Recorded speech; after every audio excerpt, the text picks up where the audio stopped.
18 साल बाद मिली आरसीबी को आईपीएल में जो खिताबी जीत है उसका बेंगलुरु में जश्न मनाया जा रहा था। सरकार और प्रशासन को मालूम था कि लाखों की संख्या में भीड़ सड़क पर उमड़ेगी, लेकिन जो इंतजाम किए गए उस इंतजाम की पोल खुल गई। विजेता टीम को देखने की आस में घर से निकले 11 लोगों की मौत हो गई। 33 लोग इस भगदड़ में घायल हो गए। अस्पताल में वो भर्ती है, उनका इलाज चल रहा है। वहीं मुख्यमंत्री सिद्धारमैया घायलों का हाल जानने के लिए अस्पताल भी पहुंचे। सीएम ने घटना की मजिस्ट्रेट जांच के आदेश दे दिए हैं और 15 दिन में रिपोर्ट मांगी गई है। सीएम सिद्धारमैया ने मृतकों के परिजनों को 10-10 लाख रुपए के मुआवजे का ऐलान भी किया है। तो वहीं इस हादसे के बाद सियासत जमकर हो रही है। बीजेपी ने सरकार पर लापरवाही के आरोप लगाए। तो वहीं सीएम सिद्धारमैया ने घटना के लिए दुख व्यक्त किया।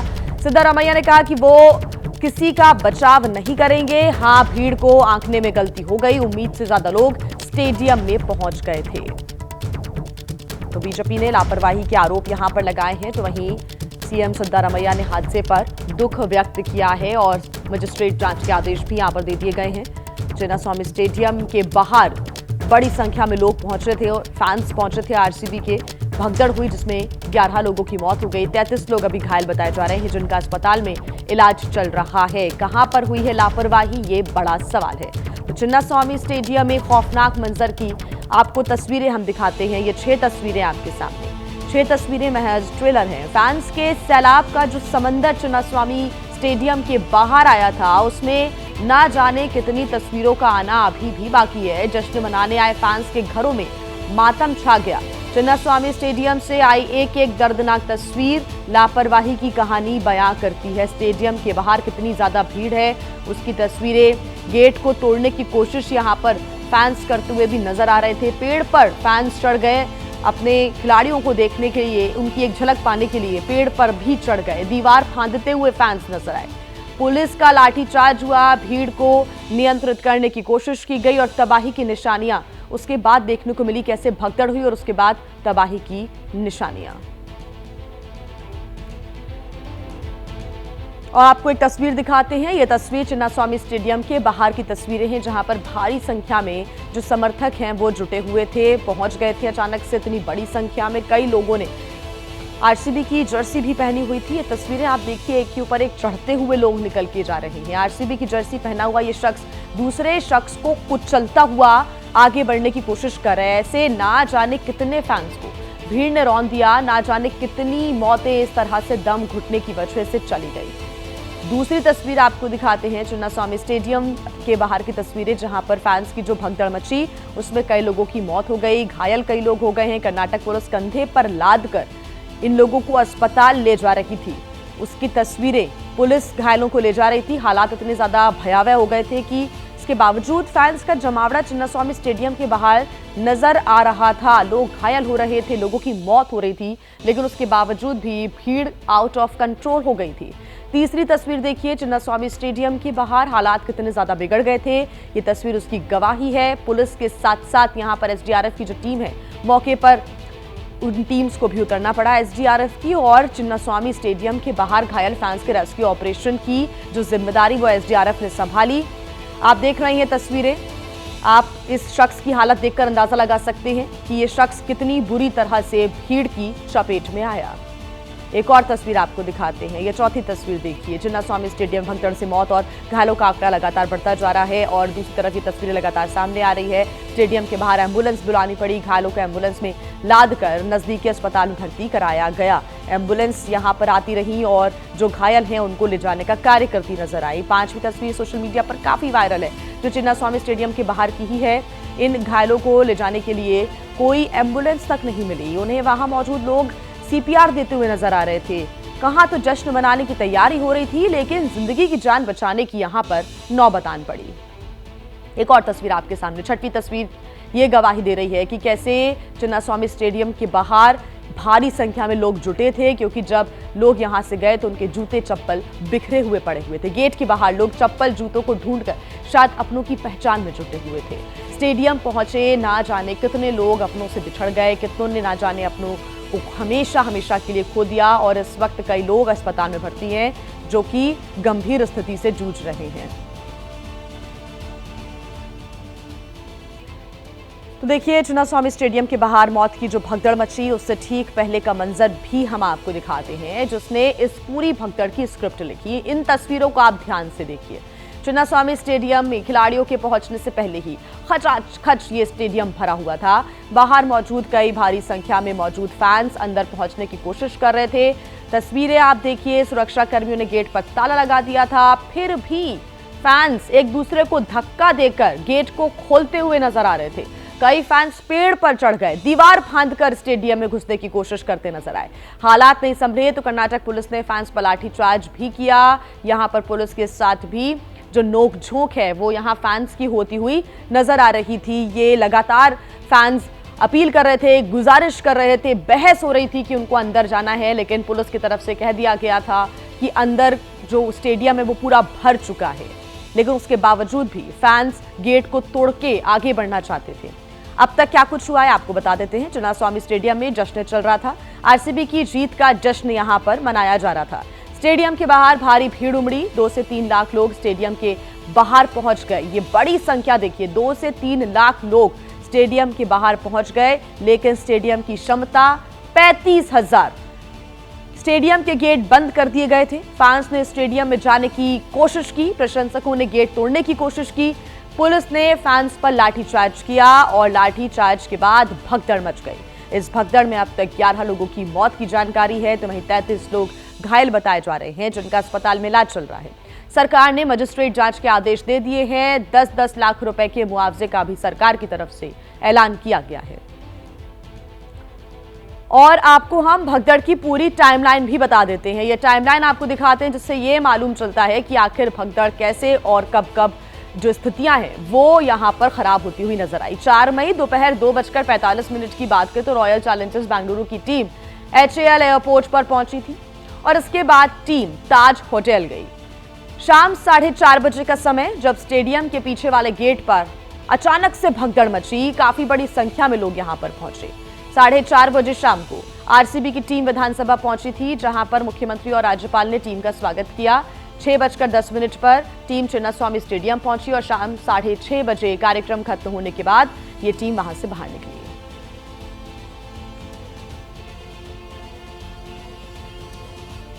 और इससे भी ज्यादा हैरान कर देने वाली बात यह है कि स्टेडियम के बाहर भगदड़ में लोगों की जान जा रही थी, लेकिन तब भी स्टेडियम के अंदर जीत का जश्न चल रहा था। स्टेडियम के अंदर घुसने के लिए भीड़ का आलम यह था कि लोग जान जोखिम में डालकर स्टेडियम के बाहर पेड़ पर चढ़े हुए थे। आखिर हमारी संवेदनशीलता को क्या हो गया? ये सवाल आरसीबी के रवैये पर भी उठ रहा है, क्योंकि भगदड़ के 3 घंटे के बाद जाकर आरसीबी की तरफ से इस पर कोई प्रतिक्रिया जाहिर की गई। कहा गया कि प्रशंसकों ने इस कप के लिए 18 साल इंतजार किया, हमें उनके इस कमजोरी के लिए उनसे सहानुभूति रखनी चाहिए।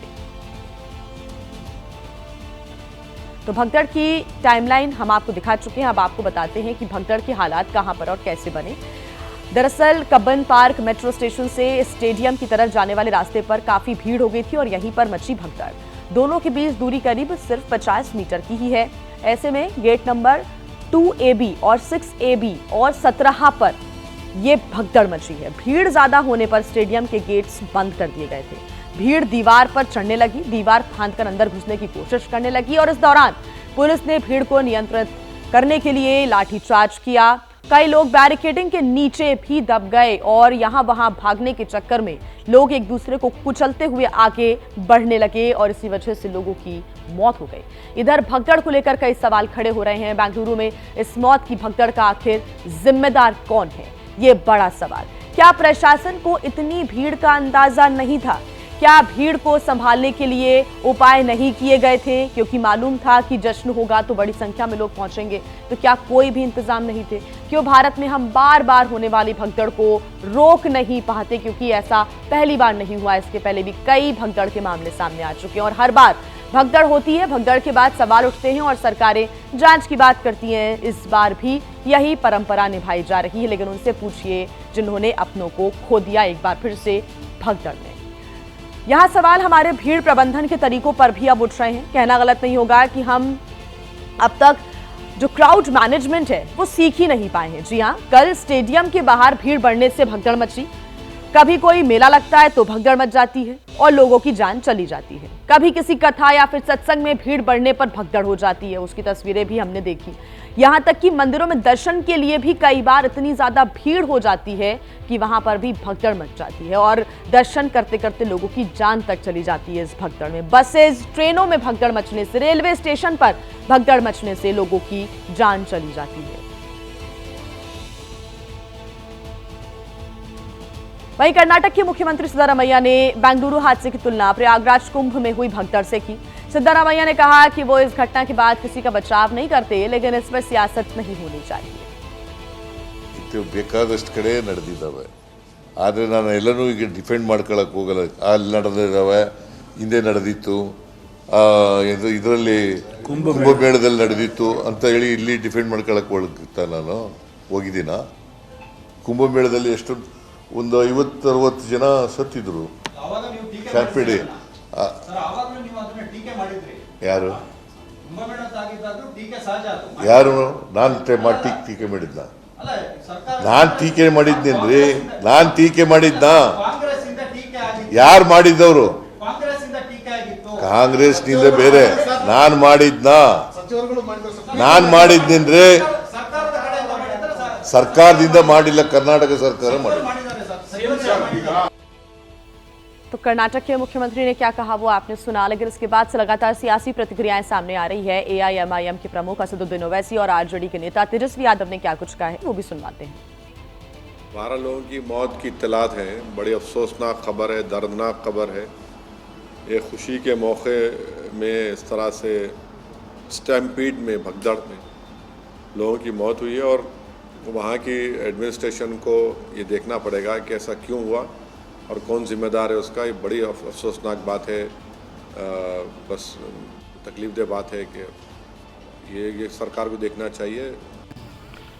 भगदड़ हुई है इस तरह, तो वो तो जांच का विषय है कि क्या कारण है। मुझको लगता है कि जांच होनी चाहिए। State government has to take complete responsibility on this tragedy.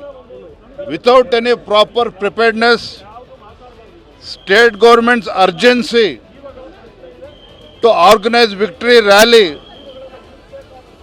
is the cause for this big tragedy.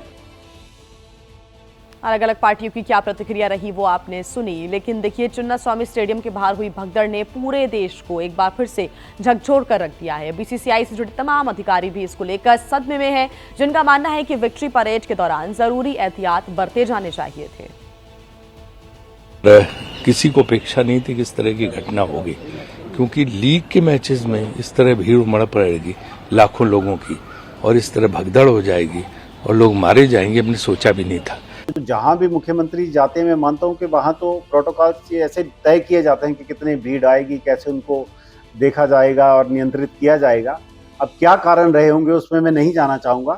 जब वो इस बात की जांच करेंगे तो उनको खुद ब खुद पता चलेगा कि किसकी जिम्मेवारी बनती है और कहाँ कमी रहेगी।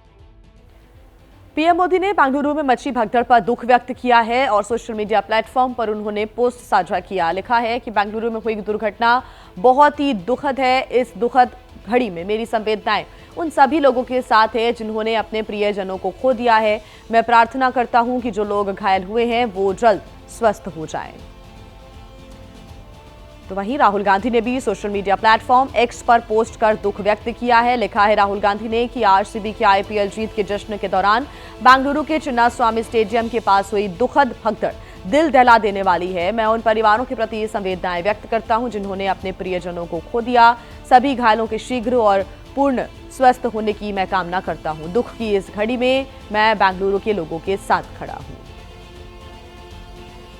तो वहीं सचिन तेंदुलकर ने भी इस हादसे पर दुख व्यक्त किया है। सोशल मीडिया प्लेटफॉर्म एक्स पर तेंदुलकर ने कहा कि बेंगलुरु के चिन्नास्वामी स्टेडियम में जो कुछ भी हुआ वह दुखद से भी अधिक है। मेरी संवेदनाएं हर पीड़ित परिवार के साथ है। सभी के लिए शांति और शक्ति की मैं कामना करता हूं। आइए अब बात कर लेते हैं उस दोस्ती की जिसमें पहले से ही दरार पड़नी तो शुरू हो गई थी, लेकिन अब दो दोस्तों के संबंधों पर एक बड़ी दीवार खड़ी हो गई है। पूरी दुनिया की निगाहें अमेरिका के अरबपति कारोबारी इलॉन मस्क और चौंकाने वाले फैसले ले रहे राष्ट्रपति ट्रंप पर हैं, क्योंकि इलॉन मस्क ने पूरी तरह ट्रंप के खिलाफ बगावत का बिगुल फूंक दिया है। मस्क को लगता है कि अब अमेरिका सबसे बड़ी आर्थिक शक्ति होने के बावजूद देश और जनहित में बेहद खराब फैसले ले रहे हैं। इलॉन मस्क अमेरिकी राष्ट्रपति ट्रंप के ब्यूटीफुल एक्ट का अमेरिका में खुल्लम खुल्ला विरोध कर रहे हैं। आपको बता दें कि अमेरिका पर ट्रंप के इस फैसले का बुरा असर पड़ता दिख रहा है, लेकिन ट्रंप पीछे हटने को तैयार नहीं है। मस्क के मुताबिक पानी अब सर से ऊपर चला गया है।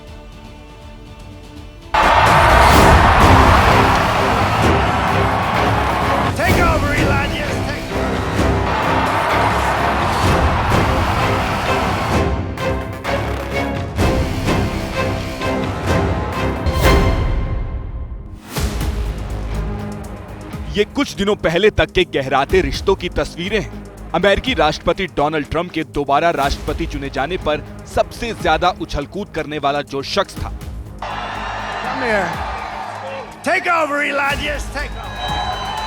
आप अब हैरान हो सकते हैं कि यही शख्स अब डोनाल्ड ट्रंप से इतना नाराज है कि उनके फैसलों को बर्दाश्त करने के लिए भी तैयार नहीं। उन्होंने एक्स पर पोस्ट कर अपनी नाराजगी भी दुनिया के सामने जाहिर कर दी है और कहा है, मैं अब और सहन नहीं कर सकता। ये बिल बहुत बड़ा, बेतुका और फिजूल खर्ची से भरा हुआ है। जिन लोगों ने इनके पक्ष में वोट दिया है उन्हें शर्म आनी चाहिए। वो जानते हैं कि उन्होंने गलत किया। अब सवाल है कि अमेरिका के राष्ट्रपति ने ऐसा क्या कर दिया कि एलन मस्क को खुलकर उनके फैसलों का विरोध करना पड़ रहा है। तो आपको बता दें कि Trump one big beautiful bill act लेकर आए हैं, जो ट्रंप के 2017 के टैक्स में कटौती की रणनीति को आगे बढ़ाता है। इसके अलावा सेना और बॉर्डर सुरक्षा पर भी खर्च बढ़ेगा। मतलब ये कि गरीबों को मिलने वाली स्वास्थ्य सेवाएं, फूड सपोर्ट और अन्य योजनाओं में कटौती हो रही है। यानी अमेरिका का आर्थिक नुकसान तय है। हाल ही में मस्क ने गवर्नमेंट एफिशिएंसी विभाग यानी डॉज के चीफ के पद से इस्तीफा दे दिया था। मस्क को लगता है कि ब्यूटीफुल बिल एक्ट का अमेरिका पर बुरा असर पड़ेगा। 10 साल में अमेरिका के कर्ज में करीब 3.8 ट्रिलियन डॉलर बोझ बढ़ेगा। अमेरिका पर अभी कुल कर्ज 36.2 ट्रिलियन डॉलर है।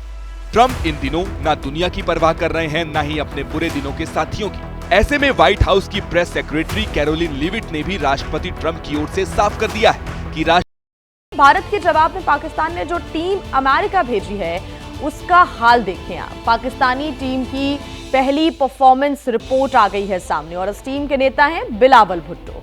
बिलावल ने अमेरिका पहुंचकर भारत के खिलाफ जैसे ही मुंह खोला वैसे ही उनकी जबरदस्त धुलाई हो गई। बिलावल पहले ही कूटनीतिक मैच में कैसे औंधे मुंह गिरे आपको दिखाते हैं।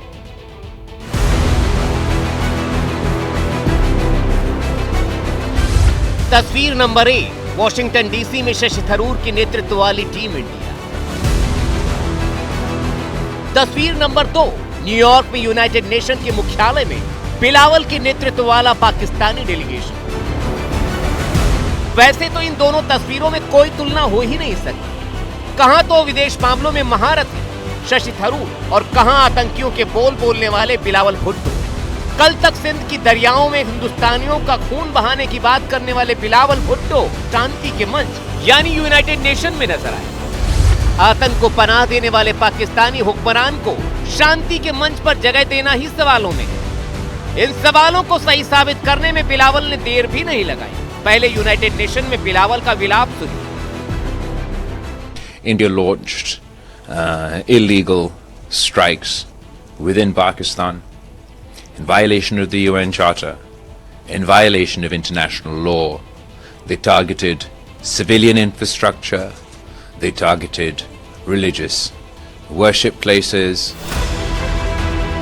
पाकिस्तान का ये पूर्व विदेश मंत्री ऑपरेशन सिंदूर की कार्रवाई में मारे गए आतंकियों को आम नागरिक बता रहा है। मारे गए आतंकियों को इनकी सरकार और सेना राष्ट्रीय सम्मान दे रही थी। जिन आतंकी ठिकानों को भारत ने तबाह किया उसे धार्मिक स्थल करार देकर बिलावल खड़ियाली आंसू बहा रहा है। भारत की कार्रवाई में मारे गए आतंकियों के लिए दहशतगर्दों ने शोक सभा रखी थी। शकूर में हुई इस आतंकी जमघट में पहलगाम हमले का मास्टरमाइंड सैफुल्लाह कसूरी समेत कई टॉप कमांडर थे, जिनकी मेजबानी में पाकिस्तानी हुकूमत जुटी हुई। लेकिन दहशतगर्दों की वकालत करने गए बिलावल यहीं नहीं रुके। इसके बाद बिलावल ने भारत के खिलाफ मुस्लिम विक्टिम कार्ड खेला।